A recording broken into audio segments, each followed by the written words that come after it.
Yeah, well, the first one I covered, which was the first Gulf War, which was before the Kuwait invasion Gulf War. This was when the tanker war, they called it, which was tensions between Iran and Iraq. And one of the U.S. tanker had been hit by an Iraqi torpedo. And that was actually the U.S. Yeah, now I'm blanking. My gosh, I can't remember. The Americans ended up flagging all of the vessels going into the Persian Gulf. And it became a huge story. And I was in charge of covering that for the Evening News, based in Dubai.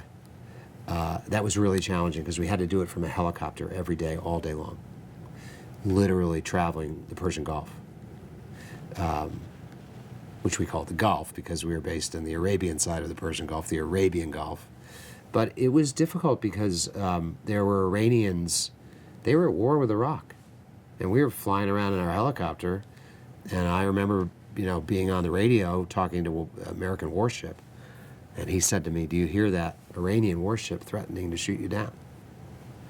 And I hadn't, because I was on another channel, and I didn't realize I've got to monitor some other channel.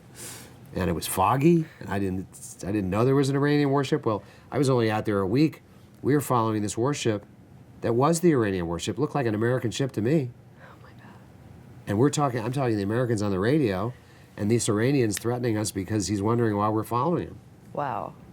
So it was so foggy, the American was 2 miles away, and I didn't know there were two ships there. What was the fallout from this? I mean, were you causing international conflict? Well, I think that I was able to get on the frequency. The Navy captain from the Iranian ship spoke English, and I explained we're from CBS television journalists, sorry. Don't shoot. Don't shoot.